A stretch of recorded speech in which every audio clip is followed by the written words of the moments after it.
Why, hello everybody, Randy Andy here. And today we do have a very unusual setup compared to my usual, but it's not daytime, I have no light boxes, and therefore the footage would be crappy quality if I try to record at night with the full camera. So this is a webcam at a very small little box with a nice little background. What I want to talk about was my problem with The Last of Us Part 2, or my little pet peeve with what we've gotten so far. To clarify, I do think that The Last of Us Part 2 is going to be a good game, or at least I expect it to be a good game. I expect nothing less from Naughty Dog than an amazing game. Now, if we look back at The Last of Us Part 1, this was basically the start of Ellie and Joel's relationship in terms of a loving relationship, and only by the end of the game is Joel and Ellie's relationship actually at that father-daughter loving status, right? Now, in The Last of Us Part 2, Ellie is no longer 14, and there is clearly some hate in the air, and even the director, Neil Druckmann, said that if the first one was about the love between the characters, this one is about the hate, right?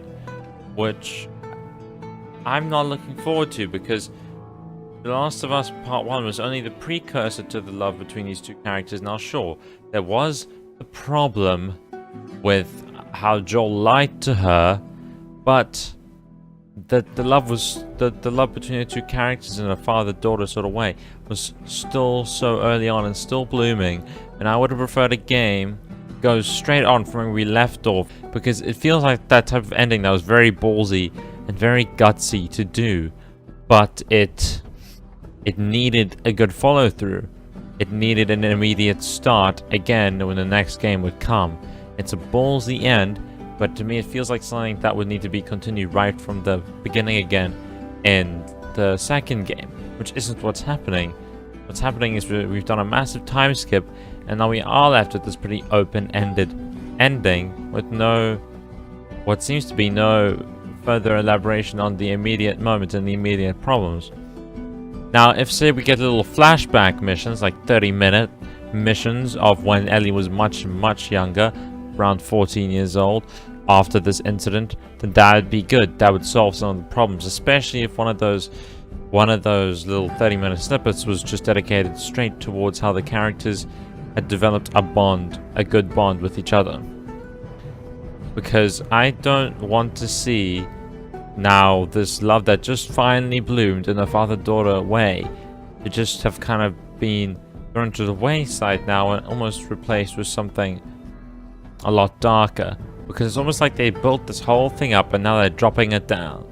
We've only seen Ellie at that sort of age for a very short amount of time. We haven't seen a character develop enough in that time space, right?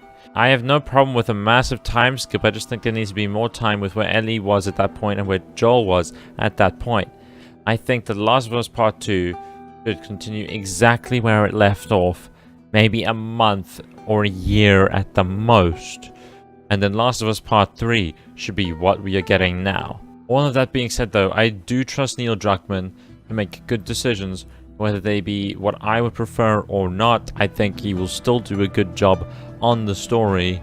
I just feel like this time skip may have even been a way to avoid some of the harder problems that come when it comes to that sort of, okay, at the end of the first game, you know, when Joel looks her in the eyes and lies to her basically a second time. Because it feels like now, what are they going to do for The Last of Us Part 3? We're going to get another massive time skip and now Ellie's 25 or some crap? I would not enjoy that. And especially in the sense where we've just grown to love Ellie in the way she was when she was 14 in The Last of Us. And her personality there. It seems quite different here. Not completely, but it does seem different. And the fact that we grew this bond with this character in the way that she was back then, and now there's all these massive changes, it's like I would have preferred just a little bit more time with that character, or at least with the character in the state she was back then. Because it feels very weird to me that they make this whole thing bloom in a relationship of love, and now they're going straight to the opposite. I don't really understand why they would do that. But that being said, I am going off one trailer, but I am going off the concept that there is definitely a time skip and the whole game is going to be a time skip. Or at least the whole game is going to be within that time skip. However, there are good decisions that I can see being made, such as Ellie being the main playable character this time round, because we're so much more familiar with her, and because she'll probably play differently than she did when she was 14, and it's cool to switch the roles of the main character. Again, I am not saying this is going to be a bad game, I'm just saying what I think should have been done, or, you know, would have made Last of Us as a sort of game series better. But that being said, I'm not a director, this is just my thoughts. I would love to know your thoughts in the comments below if you would like to tell me them. And if you did enjoy this video, please subscribe, like, and share so my videos can get around to other people in the world. It's been Randy Andy, everybody, and I will see you in the next one.